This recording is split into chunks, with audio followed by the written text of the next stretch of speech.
ako na naging #1 ako, time ng Marimar yan eh. So, siguro masasabi ko na medyo parang, ay, sexy ba ako? Okay.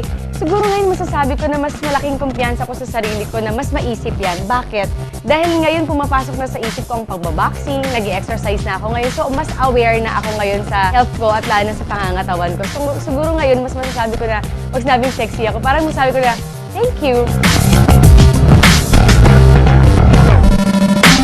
Sobrang proud ako sa mga projects na ginagawa ko at niyayakap ko talaga yun. Lalo na kapag nakikita mo ang tao na tinatawag nila dun sa ginagampan ng role. Example, ako pag lumalabas ako ng bahay before time ng Marimar, ang tawag nila sa akin Marimar, hindi Marian. So malaking bagay yun para sa akin.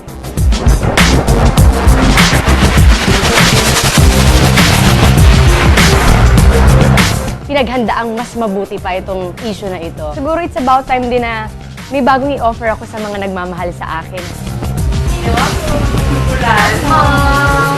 Ito na, ang rurok ng paghihintay. Ito na yun.